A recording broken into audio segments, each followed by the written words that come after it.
All right. Dr. Keating, you are a member of the AESB. Of the Bond Commission, yes. The Bond Commission, indeed. All right, can you tell us a little bit about the nature of pensions? Well, it's an absolutely fascinating topic which has occupied a vast amount of my time recently. And by recently, I mean since 2003. There are all sorts of misguided and incorrect beliefs which are commonly held in the pension space. One of which is that pensions are going to be unaffordable going forward.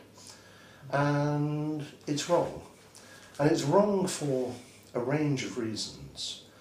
Notably, if you look at where we have come from and where we are likely to go in terms of the level of economic development and the level of our economic output, the number's going up. You know, people keep saying we're living longer, we can't afford to spend this time in retirement. It's simply untrue. The rates of growth of longevity are, you know, order of magnitude 1%, 2% in some very special circumstances. And yet when you look at rates of increase of GDP, the world's economy is growing at 4% a year. I mean, clearly we can afford it. If there is a problem, it's a problem in distribution and how we allocate resources among ourselves. This is a problem for government. That's the basic premise that pensions are unaffordable is incorrect. And then you have to think of what a pension is. Now, we know that a pension is an income in retirement. That's what a pension is. It's that replacement of the income that used to be your labour income during your working life in order that you can carry on consuming in the manner to which you have become accustomed. That's economically a claim on future production. So, you know, how can you arrive at claims on future production? Well, you can do the obvious thing in financial markets, which is buy equities or government bonds. They are claims on future production. Alternately, you can simply contract with a producer, and the most obvious producer is your employer. Your employer is in the business of producing production, and they are in a position to contract on that future production without any intervention of financial markets. And the more indirect the route you attempt to achieve almost anything, the more cost you will apply. But isn't it also true that there is a less collectively there's less of a risk factor? There are a number of different issues here. Let's say I'm self-employed. When I'm retired, I have no labour income, I have no business which I can now liquidate or rely on for my income. I have no option but to save through acquiring shares and bonds in financial markets. Similarly, if I'm an employee of a major firm, a major corporation, I could simply take a defined contribution pension scheme and invest that in markets. The problem that you have there is that exposes us to the vagaries, the animal spirits of financial markets. And one of the things to remember is, and I'll quote the figures for the UK because I know them inside out. Since World War II, the UK corporate sector has returned 12.7% return on capital. The volatility of that from year to year has been 2%. If I look at the FTSE All-Share Index in the UK, I see something which has actually only returned about 9% since World War II, and its volatility has been 20% a year. It's an order of magnitude greater than the corporation. So the argument for having occupational pensions is that this is employer-producer commitment directly. The question then is how you finance those promises. And I personally favour unfunded type solutions, direct Zusage in the German world. But if you're going to go that route, because of the concentration of risk in a sponsor, you need the thing to be insured, properly insured. And for technical reasons, something like the Pensionsversicherungsverein is not an insurance company. It's a mutual compensation scheme. So contributions made to the Pensionsversicherungsverein, or equivalent to the PPF in the UK, that's the Pension Protection Fund, those are sunk costs. That's a grossly inefficient way in which to construct your insurance. There are far better ways. A lot of the paper, latter sections of the paper, is concerned with how to produce that sort of insurance optimally. Now, if you're going to your employer, it makes sense for these pensions to be promised to all employees. And this is a collective solution. And it is massively superior to individual provision. If I'm going to save in a standard individual defined contribution scheme to produce the same output result, let's say 2/3 final salary as your pension, just for the sake of argument, the form doesn't actually matter. But under DC, that will cost me about 30% of my salary if I'm going to live sort of 30 years in retirement, which is probably a reasonable number for where we might be today. Could you in between very shortly explain what DB and DC is? DC is simply defined contribution. Defined benefit means that your employer or someone, usually employer, has made a promise that you will receive this pension for as long as you live in retirement. Mm-hmm. And that pension may increase with inflation or lots of things.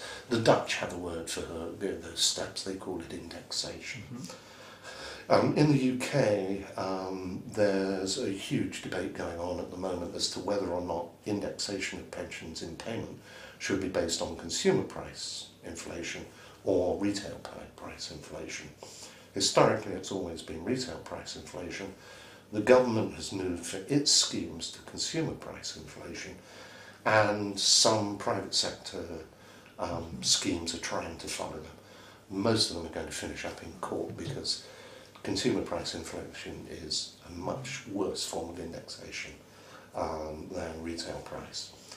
The difference between the two, whereas a defined contribution scheme is not actually a pension fund at all. It's actually just a tax advantage savings scheme. You put a certain amount of money probably into a mutual fund or some combination of mutual funds, and it accumulates there until you retire. And at that point in time, you either have to decide whether you're going to buy a life annuity for yourself and possibly your dependents, or whether you're going to use some more complex method of drawing down that saving over your expected lifetime. So it's a more realistic pension, so to say?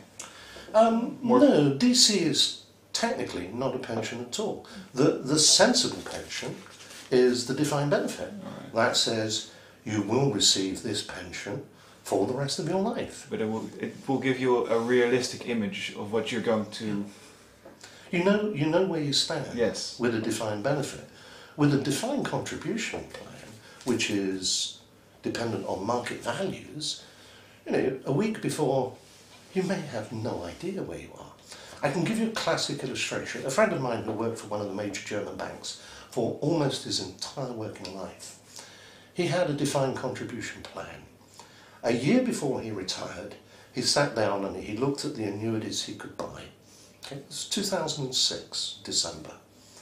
He figured he could have an £87,000 a year life annuity based on what his pot of money was worth and what that would buy in the annuity market. A year later, in December when he actually retired, he called me and said, my pot of money had declined massively over that year. He said it went down by 35%. He had a lot of equities. And of course at the same time the cost of annuities had skyrocketed. So what was he actually going to have if he annuitised that day? £27,000. And he said to me, what should I do? I said, it's quite simple. Leave the money invested. Keep yourself busy for the next year doing whatever you want to do. But don't spend that money now. Better opportunities will almost certainly appear. But that's how uncertain his pension income was. £87,000 one year, £27,000 a year later. Staggering. And you will see those sorts of results with DC. The Swedish state system, which is a notional DC, allows people to choose among different funds. Okay? Of the initial input, roughly a third made a decision on where they wanted their money put.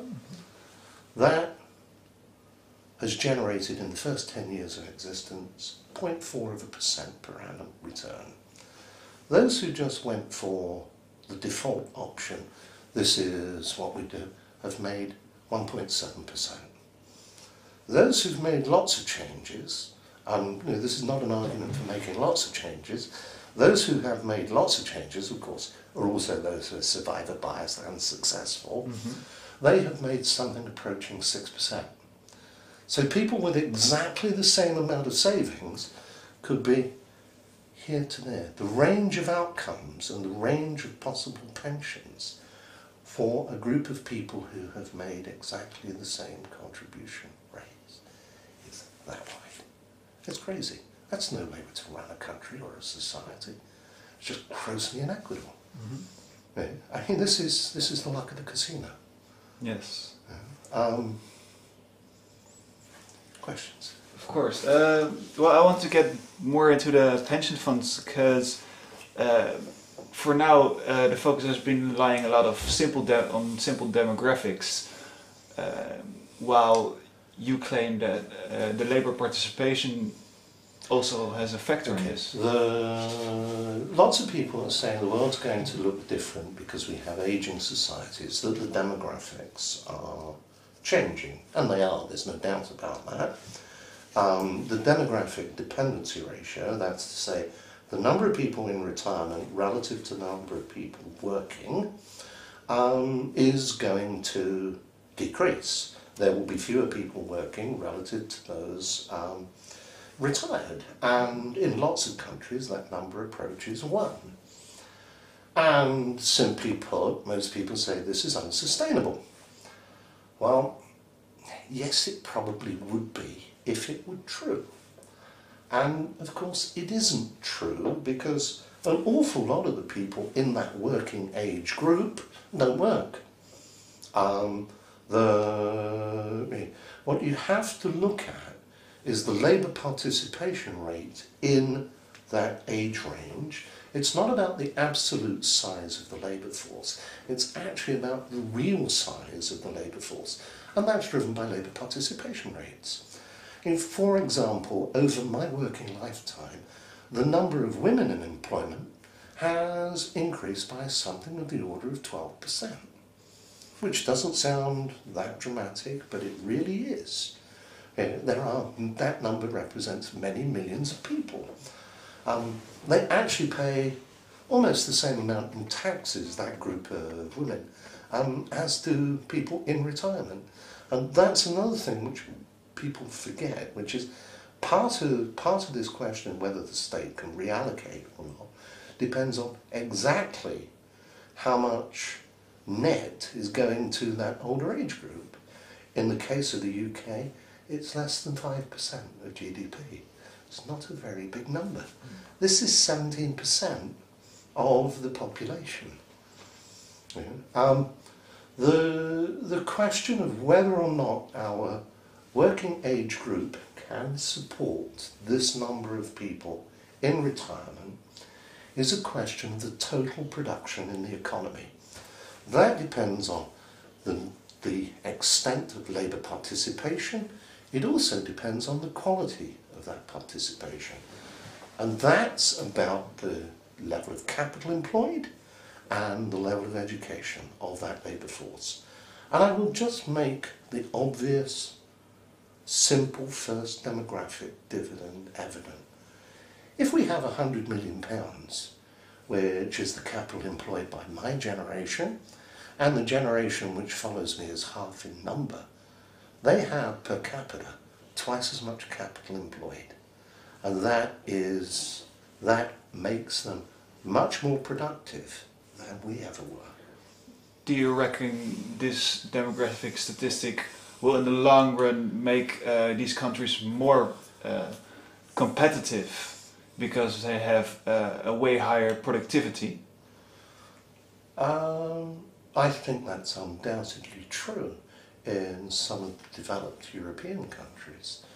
I'd be much less sanguine about that in countries where there are large rural undereducated populations.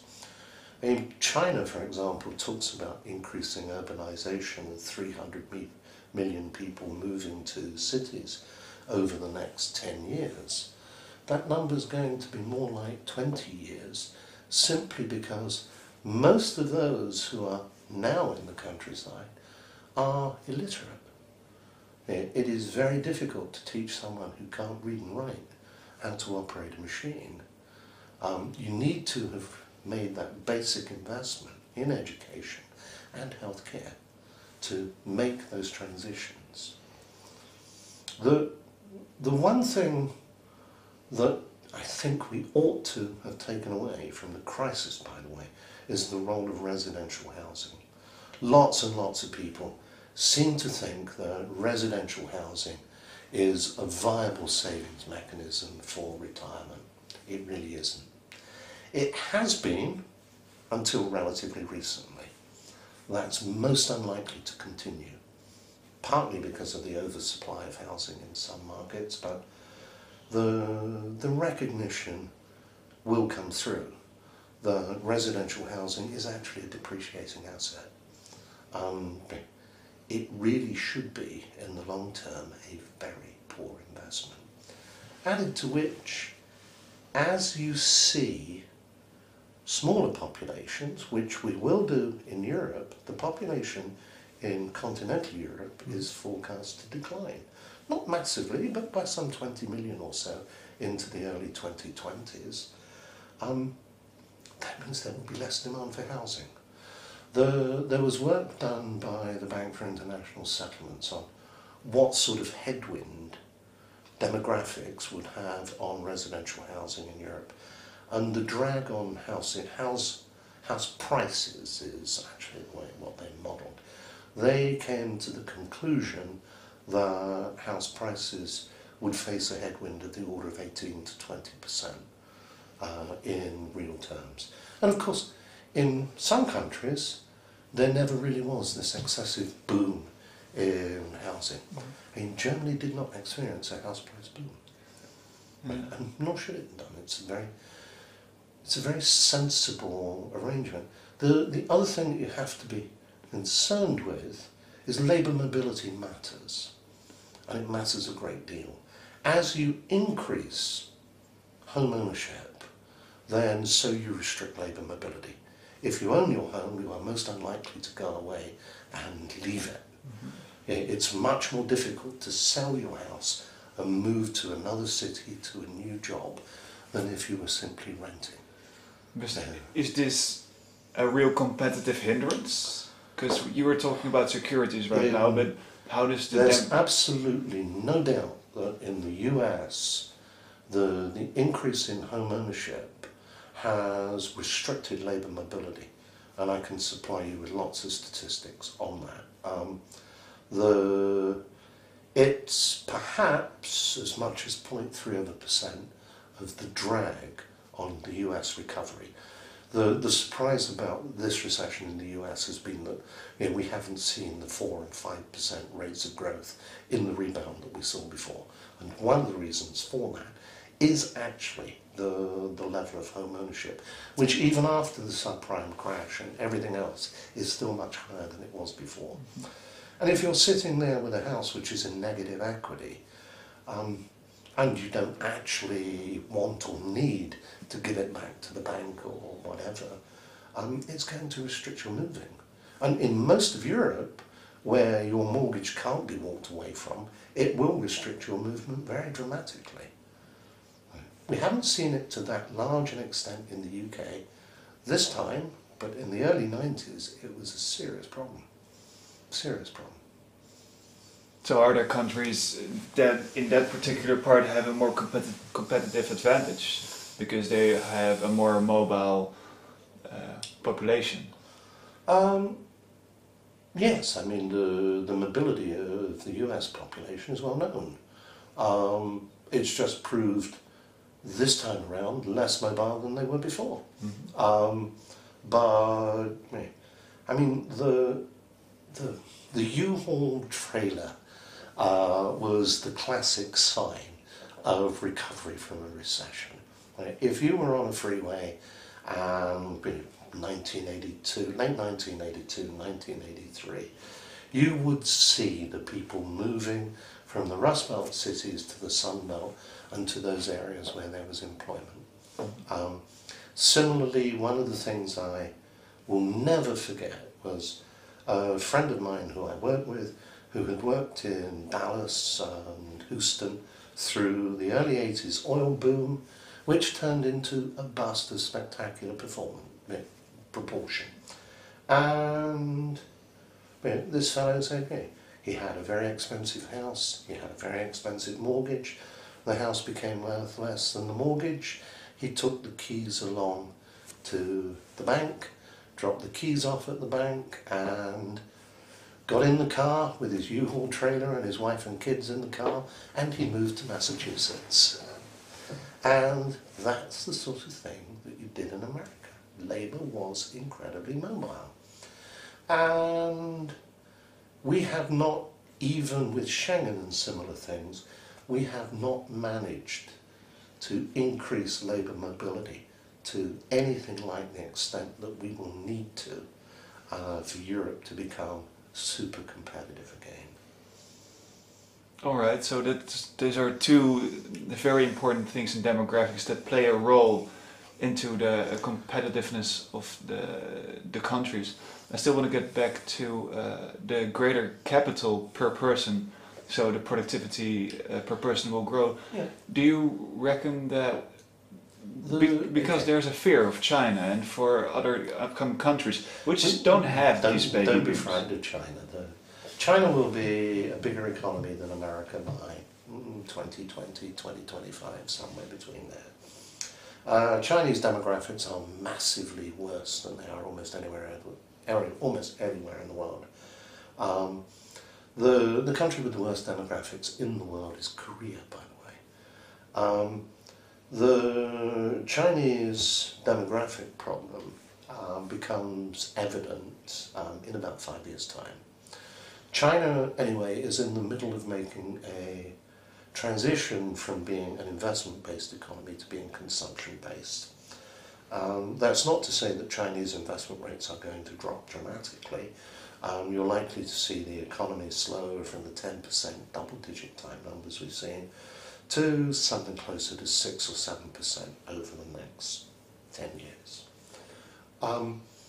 There's no reason to be frightened of China at all. The bigger issue that we have in terms of demographics and similar things is fertility and the number of children that we have.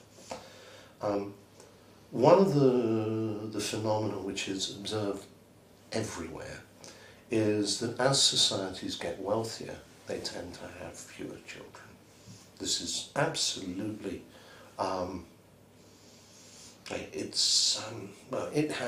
there are names for it in terms of, this man's born and that man's born, but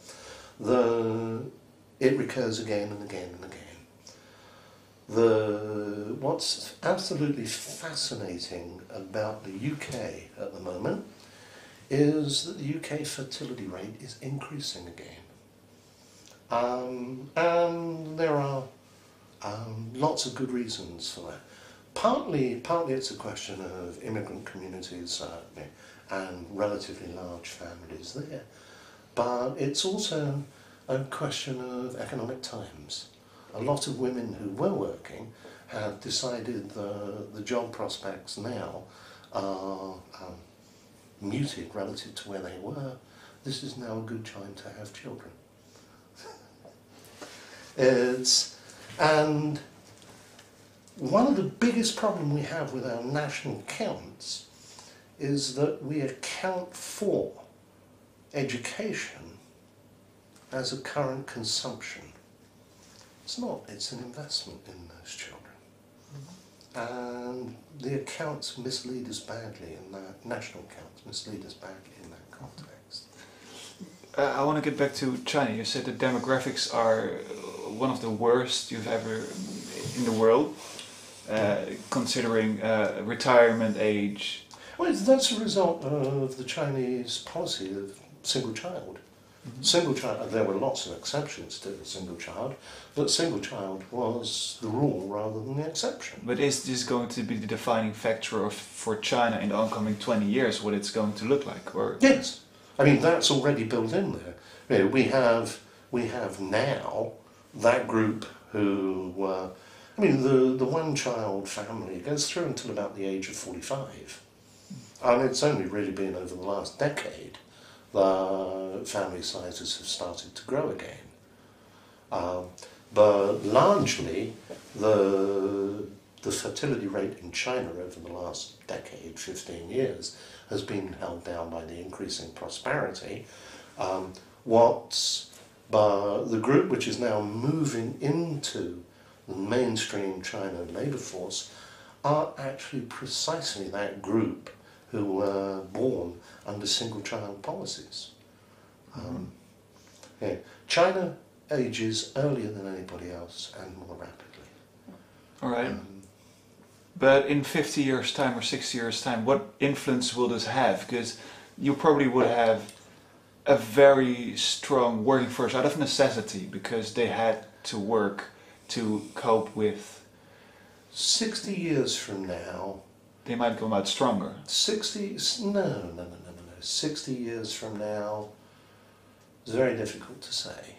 60 years from now, the UN forecasts are that we would have already passed the global maximum for children in the world. At that point in time, the economies which almost certainly will have appeared and grown from nowhere are African. The South America would have increased in importance, and that's about a steady growth rate, rather than... And if you look at the IMF and World Bank forecasts over the next 15 to 20 years, of the top 10 growing countries, 8 of them are in Africa. But the dependence on growth of population is also a lot dependent on distribution of goods, of food, etc. Do you think the distribution by that time will have been bettered so much that these countries can actually grow this? In the case of a lot of countries, it just means they won't be air freighting their food to us in Germany or the UK, they'll be eating it locally. I think by then the sort of problems of famine and strife will have been largely overcome. I take great heart in what's been going on in North Africa. The rule of Africa by kleptocrats is coming to an end. Yeah, I would expect to see... One of the more important things that's going on in Africa at the moment is the Chinese investment there in terms of securing raw materials has been huge. And the response from America and Europe, although not loudly touted, is that they want to see democratic market-based economies develop in Africa. And in particular, they are advocating the development of capital markets on a serious scale across all of Africa. And it's very interesting at this conference just how many people there are from African countries visiting who want to know about the details of financial markets. And there's little, no doubt, this will come. It may be the growth comes first, it may be the capital markets drive it, exactly which doesn't really matter. unless you happen to work in financial markets, but the outcome is the same. A bigger, more important continent. All right. Keating, thank you very much. Thank you.